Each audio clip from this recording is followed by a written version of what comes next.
She never thought a morning coffee could rewrite her life. The city moved in its usual blur outside the cafe window.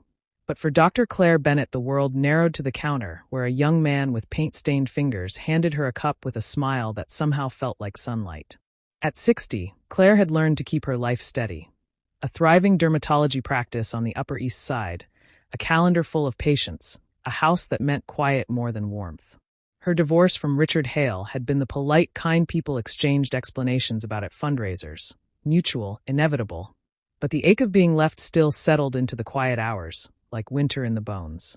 Luke Carter was 25, soft-spoken and shockingly earnest.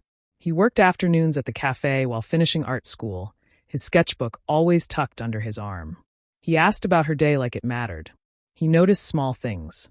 How Claire lingered on a line of poetry on the cafe chalkboard, the way she smoothed an imaginary wrinkle from a lab coat when she laughed.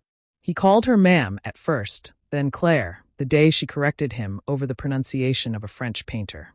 The correction came with a laugh and a lightness she hadn't felt in years. They exchanged stories the way two people hand each other maps. Tentatively, then with growing confidence. He told her about canvases that refused to cooperate, about pigments that felt like stubborn friends. She told him about patients whose lives had been altered by a scar or a diagnosis, and how small mercies had become the pillars of her career. The talk stretched, over cappuccinos, in stolen moments in the clinic doorway, and something quiet and combustible unfurled between them. It wasn't just attraction, it was being seen. Luke painted with a hunger Claire recognized in the mirror as something she'd once had for life itself. When he invited her to his studio, Claire found herself stepping into a little chaos that smelled of turpentine and possibility. Canvases leaned like sleeping giants. Sketches littered a table where rainwater had left small, hopeful circles. Luke pulled back a sheet and revealed a portrait. Her, but not the version she'd practiced in glass and light. He had painted years like weather. The softness in her eyes, the steady set of her jaw, the laugh lines that told of laughter survived. She felt a rise of something, shame perhaps, exhilaration certainly. He said simply, "I see you." And for the first time in a long time she believed it. They walked through Central Park the way two people learn each other's rhythms, sharing umbrellas and quiet confessions. A kiss came, not as a rupture but like the catching of breath, warm, urgent, and wholly their own. Everywhere that followed was shaded with questions. What would colleagues say if they knew? Was it foolish to let herself chase a longing whose outlines sometimes frightened her? Luke's age was a constant, a small, pressing fact that threaded through dinners and gallery openings. But he met the world with an openness that made Claire want to match him note for note. At a gala for Claire's professional community, she brought him as a companion and felt the room tilt as old friends searched for a label they could recognize. Lillian, a longtime colleague, softened with curiosity rather than judgment when Luke spoke about his work, about using art to make people look at themselves differently. Claire watched him move through her circle, confident and kind, and felt the heat of relief more delicious than she had expected. She had built walls out of protocol and reason. He chipped them away with earnestness. Their relationship was not an escape, but a reclamation. Weekends in the Hudson Valley taught them rhythms divorced from the city's glare. Hiking with paint-scattered picnics, long evenings reading aloud, slow mornings in bed with the blinds cracked to let the light trace new lines across their faces.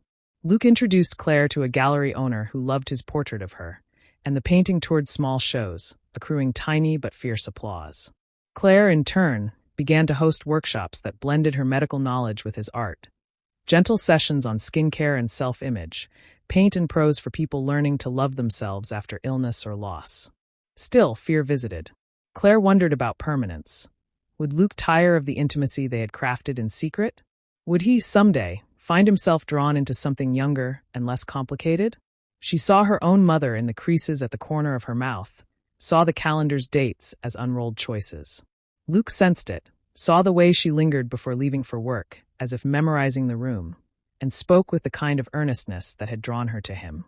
"I didn't come here to be temporary," he said, his hand finding hers. "You're my center." He didn't promise forever in sweeping phrases. He promised presence. That somehow felt more brave.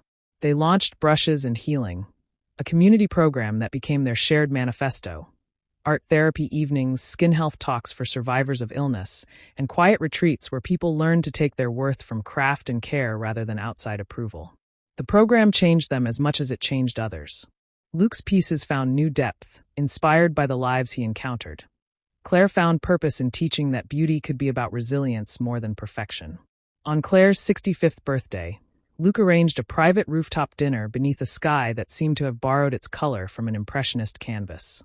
Friends and a few wary colleagues came, bringing toasts that made Claire's throat ache in a way that felt like gratitude. Luke slipped a small bracelet onto her wrist, a slender silver loop etched with a phrase only they could read. "To the days we choose," he said. When he called her my wife in the warmth of that evening, it was neither a label to silence nor a dramatic claim. It was an offering, tender and deliberate.